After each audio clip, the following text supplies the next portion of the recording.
Chaque année, c'est la même histoire. Fin novembre, tout le monde parle de Black Friday, de soldes, de promos. Et toi, t'as juste envie de souffler un peu, de finir l'année tranquillement, mais sans mettre ton business en pause. Tu veux vendre, oui, mais à ta manière, sans brader, sans harceler ta liste mail, sans te sentir à contre-courant. Et c'est ce qu'on va exactement voir aujourd'hui. Comment boucler ton année en emailing, même si t'as pas prévu de faire le Black Friday ou autre promo. Dans cet épisode, tu vas comprendre comment remettre ton système emailing en marche sans stress, comment vendre avec douceur et comment préparer le terrain pour bien démarrer l'année suivante. C'est parti. Bienvenue dans Mission Emailing, le podcast où on apprend à faire de l'email une arme secrète pour son business. Moi, c'est Phyllis, consultante et formatrice en emailing. Après plusieurs années à travailler comme responsable communication et à accompagner des entrepreneurs, je me suis spécialisée dans un canal sous-estimé mais ultra puissant, l'emailing. Si tu veux des stratégies concrètes, des astuces simples à appliquer, des partages d'expérience et une bonne dose de motivation, tu es au bon endroit. Alors installe-toi bien et c'est parti pour l'épisode du jour. Alors garde une chose en tête. Ta liste email, ce n'est pas juste un outil pour vendre, c'est ton moyen de créer une vraie continuité avec ton audience en ligne, sur les réseaux ou autres. Et ça, c'est ce qui fera toute la différence entre une année qui s'essouffle et une année qui se clôture proprement. Alors, je vais te partager 3 points pour bien le faire. Le premier point, c'est faire le point avant de repartir. Donc avant de relancer ta liste mail, commence par savoir où tu en es. Sinon, tu vas tirer dans le vide et ça, ce n'est pas ce que je veux pour toi. Moi, je dis souvent que ton système d'emailing, c'est comme ton frigo. Avant de faire les courses, tu regardes ce qu'il te reste. Sinon, tu vas racheter 3 fois les mêmes trucs et tu auras toujours rien à manger concrètement. Et c'est pareil avec tes emails. Tu veux la relancer? Très bien. Mais regarde d'abord ce qui a déjà marché. Quels emails ont bien performé cette année? Desquels ont fait réagir ta liste? Et desquels t'ont pris un temps fou pour rien, pour très peu d'ouverture et très peu de clics. J'ai organisé un workshop début novembre pour mes anciennes clientes pour les aider à bien terminer l'année et préparer aussi l'année 2026. Et il y en a une qui me disait: J'ai l'impression d'avoir déjà tout dit à ma liste, donc c'est vrai que je m'essouffle un peu. Et quand on a regardé de plus près dans son outil, on a retracé, tous les emails qu'elle avait envoyés. En fait, elle avait juste envoyé 6 emails depuis janvier. Donc non, elle n'avait pas tout dit. Elle avait juste arrêté de parler. Et c'est souvent ça le frein, c'est qu'on pense qu'on manque d'idées, alors qu'en réalité, on manque juste de recul. Alors l'action pour toi, c'est la suivante. Va dans ton outil d'emailing. Regarde tes 3 meilleurs emails de l'année. Pour ça, donc va dans les statistiques, regarde les meilleurs taux d'ouverture, les meilleurs taux de clics. N'oublie pas aussi les désabonnements, mais concentre-toi sur les ouvertures et les clics et note ce qu'ils avaient en commun. Quel était l'objet d'email que tu avais utilisé? Quel était le ton? Quelle était la structure? De quoi tu parlais dans cet email? Et ça, c'est ta base pour pouvoir repartir. C'est en gros, ça va être ton template sur lequel il va falloir t'appuyer pour performer pour tes emails suivants. Le deuxième point, c'est de reconnecter avant de vendre. Si t'as pas écrit depuis un moment, ou même peu importe, ne saute pas direct sur la vente. Commence par recréer ou créer du lien. Je compare souvent ça à une amie que tu as pas vue depuis des mois. Tu vas pas lui écrire pour lui demander un service cash. Tu vas d'abord prendre de ses nouvelles, raconter un peu ta vie, rigoler, etc. L'email, c'est pareil. Donc, à partir de fin novembre, envoie un mail simple. Pas de lien, pas d'offre, juste un message sincère, ce que tu retiens de ton année, une leçon apprise, un remerciement à ta communauté, des conseils et astuces. C'est tout. Pas d'appel à l'action vers une page de vente ou autre, mais vraiment du lien, de l'authenticité, de, la véritable sincérité. C'est ce genre de mail qui recrée de la proximité et qui te redonne une vraie place dans leur boîte mail. Et je sais que certaines ont peur, certaines se disent peut-être que, c'est hypocrite et cetera. Ça me rappelle une de mes anciennes clientes dans le fameux workshop que j'avais organisé qui, m'a dit: «J'ai peur qu'ils se disent que je reviens juste pour vendre». Et ben, ma réponse, c'est: «Montre-leur le contraire». Bien évidemment, de toute façon, bien évidemment que tu es là pour vendre. Je pense que tu leur as fait comprendre clairement et tu as été amené à vendre déjà par email. Donc ils sont pas bêtes. Mais, hem mais plus en avant ta personne, toi, le côté humain, au lieu d'arriver comme une marchande de tapis.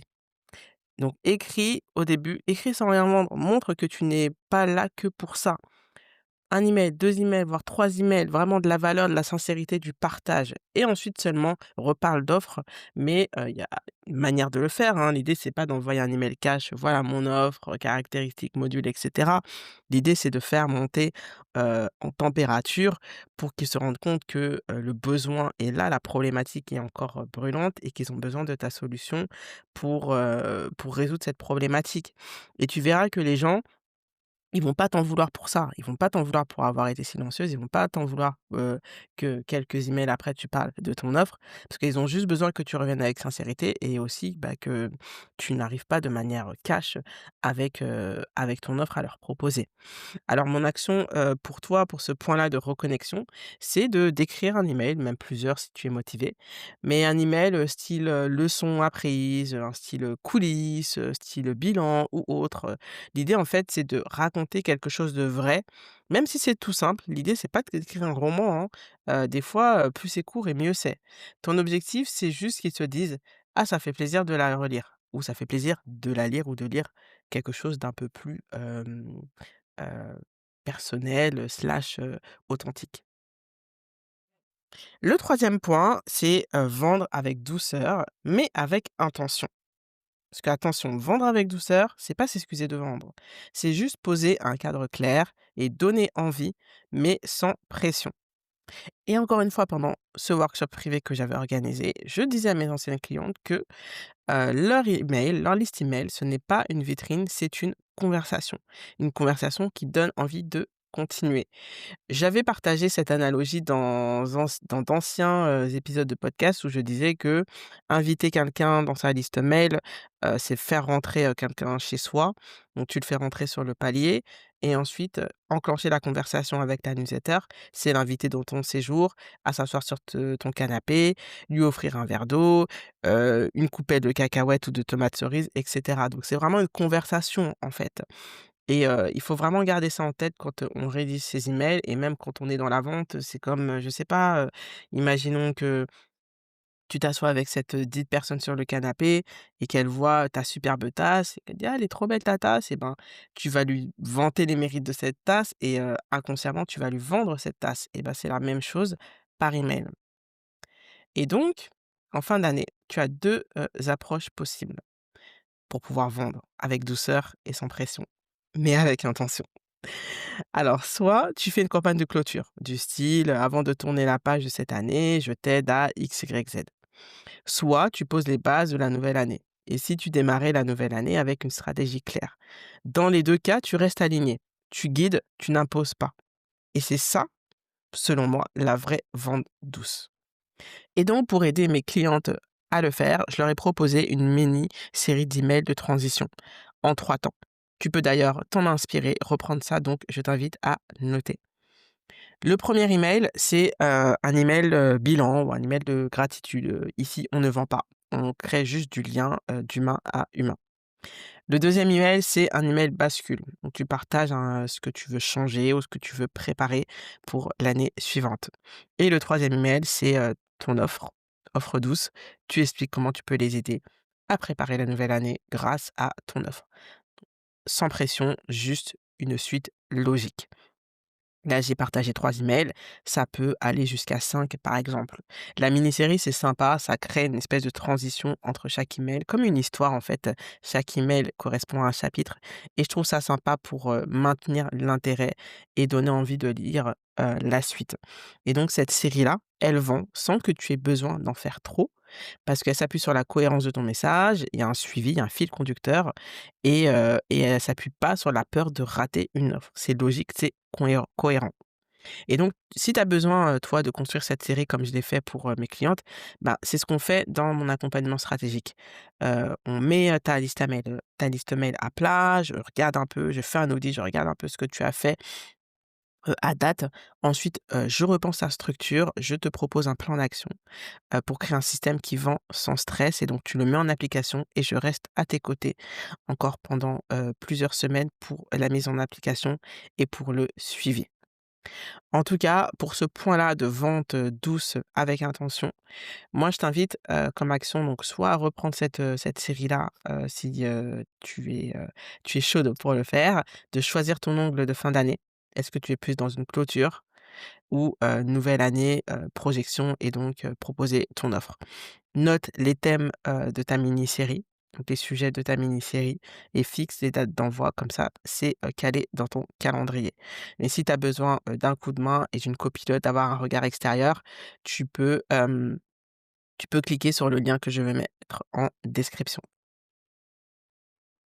En conclusion, tu dois retenir 3 choses pour bien terminer l'année en emailing. Alors d'abord, fais le point sur ce que tu as déjà fait, ce qui a bien fonctionné, ce qui n'a pas très bien fonctionné.